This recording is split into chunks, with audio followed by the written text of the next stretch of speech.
Rich man sees young beggar peeking in his car and lets him sit inside. Notices late wife stud on him. Eddie stood outside the hospital crying. His heart refused to beat or accept the bitter truth. He didn't want to go inside because he didn't have the courage to see his wife Victoria dying slowly. A nurse called out to him, "Sir, excuse me, your wife wants to talk to you. Please make it quick."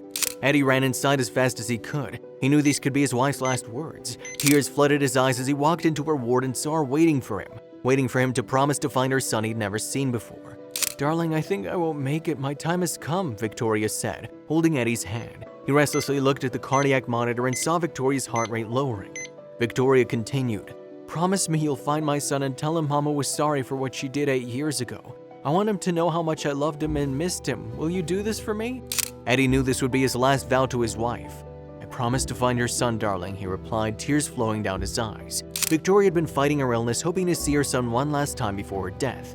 Time was running out, so Eddie started to look for the boy. He'd been doing this for the past 7 years, ever since Victoria told him about who this boy was and why she abandoned him right after his birth.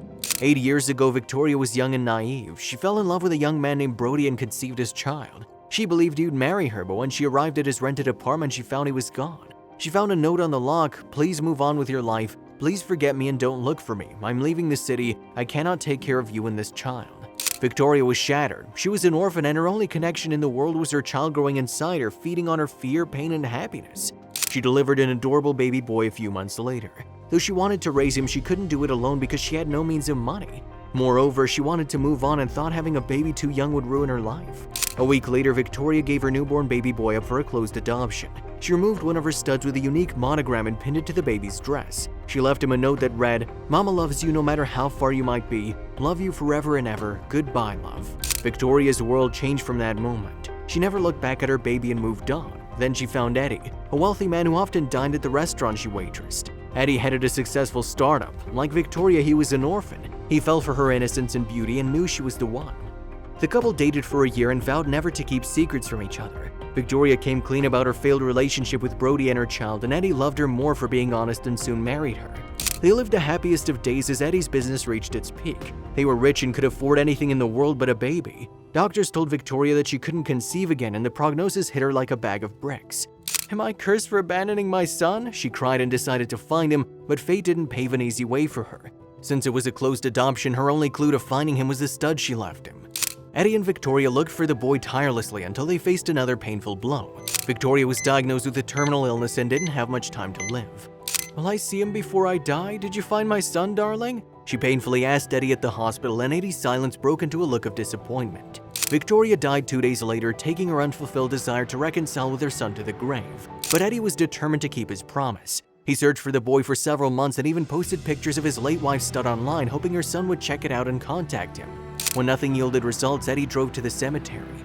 "Darling, I couldn't find your son, but trust me, I'll keep looking for him. I know how you love and missed him.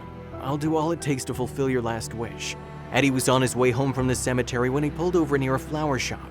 He wanted to buy Victoria's favorite pink roses. While returning with a bouquet, he saw a dirty young boy peeping into his car. The lad pressed his face against the window and adjusted the glare with his hands. He was checking out what was inside. "Hey, wait up, kid!" Eddie shouted, startling the boy who fled after seeing him. Eddie stopped the boy and said, "Do you want to come inside and see how it looks?" The boy was alarmed, but Eddie showed no anger or disgust. He loved children, and for some reason he didn't feel like chasing the boy away.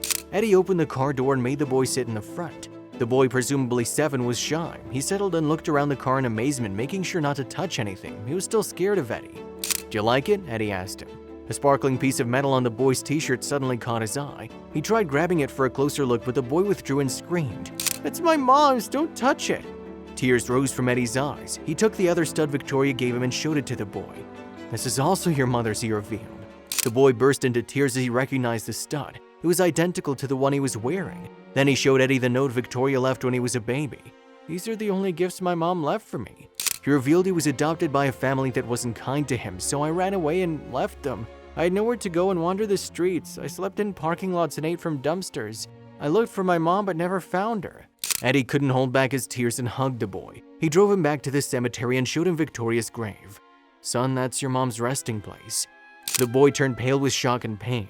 He marched to his mom's grave with a bouquet of roses, tears dripping down his face. He dropped to his knees and cried for his mama. Eddie cried along. He He decided he would adopt the boy and drove him home to help him clean and change. "By the way, what's your name, son?" he asked. "Jamie." Eddie and Jamie went home toward a new beginning as father and son.